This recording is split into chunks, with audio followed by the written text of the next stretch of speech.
நிறுத்தி வைக்கப்பட்டிருந்த அந்த 10 மசோதாக்களுக்கும் உச்சநீதிமன்றம் ஒப்புதல் வழங்கியிருக்கிறது. தொடர்ந்து நம்முடன் இணைப்பில் காத்திருக்கிறார் மனிதநேய ஜனநாயக கட்சி தலைவர் திரு தமிமுன் அன்சாரி அவர்கள். சார் வணக்கம். இப்போ 10 மசோதாக்களுக்கும் உச்சநீதிமன்றம் ஒப்புதல் வழங்கியிருக்கு. பிரிவு 142 கீழ் உச்சநீதிமன்ற அதிகாரத்தை பயன்படுத்தி இந்த ஒப்புதல் வழங்கப்பட்டிருக்கிறது. உச்சநீதிமன்றத்துடைய இந்த தீர்ப்பை நீங்க எப்படி பாக்குறீங்க சார்? இன்றைய தினம் உச்சநீதிமன்றம் வரலாற்று சிறப்புமிக்க ஒரு தீர்ப்பை வழங்கியிருப்பதாக நான் கருதுகின்றேன். மத்தியில் கூட்டாட்சி, மாநிலத்தில் தன்னாட்சி என்ற தமிழ்நாட்டுடைய முழக்கம் இப்போது உச்சநீதிமன்றத்தின் வாயிலாகவும் வெளிப்பட்டிருப்பதாகவே கருத வேண்டும். குறிப்பாக தேர்ந்தெடுக்கப்பட்ட தமிழ்நாடு அரசுக்கு எதிராக ஒன்றிய அரசினால் நியமிக்கப்பட்ட ஆளுநர் தொடர்ந்து எதிர்நிலை போக்குகளை எடுத்திருந்தார். மாநில அரசுக்கு சவால் விடும் வகையில் ஒரு நிழல் நிர்வாகத்தை நடத்த வேண்டும் என்று முனைப்போடு செயல்பட்ட தமிழ்நாடு ஆளுநர் ஆர்.எம். ரவிக்கு இந்த உச்ச நீதிமன்றத்தின் தீர்ப்பின் மூலமாக மிகப்பெரிய நெருக்கடி ஏற்பட்டிருக்கிறது.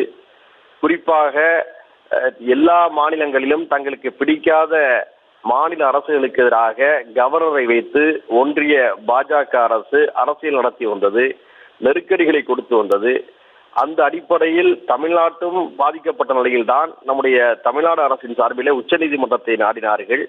இப்பொழுது உச்சநீதிமன்றம் நம்முடைய தமிழ்நாடு கவர்னருடைய நடவடிக்கைகளை எல்லாம் விமர்சிக்கும் வகையில எங்களுக்கு வேறு வழியில்லை என்று சொல்லி அரசியல் சாசன சட்டம் தங்களுக்கு தந்திருக்கக்கூடிய அதிகாரத்தை பயன்படுத்தி 10 மசோதாக்களுக்கு ஒப்புதல் வழங்கியிருக்கிறார்கள்.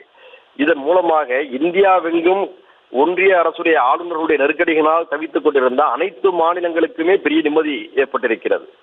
இந்தியாவிலே கடந்த 75 ஆண்டுகள வரலாறு பல்வேறு விவகாரங்களிலே மொத்த இந்தியாவுக்கும் பல நல்ல வகைகளை பெற்றுக் கொடுத்திருக்கிறது.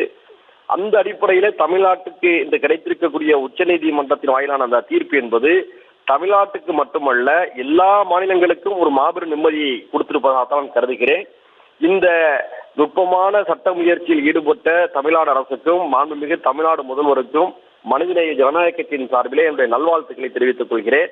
இதற்காக வாதாடிய நம்முடைய தமிழ்நாடு அரசுடைய வழக்கறிஞர்களுக்கும் நாம் பாராட்டுகளை தெரிவித்துக் கொள்ள கடமைப்பட்டிருக்கின்றோம்.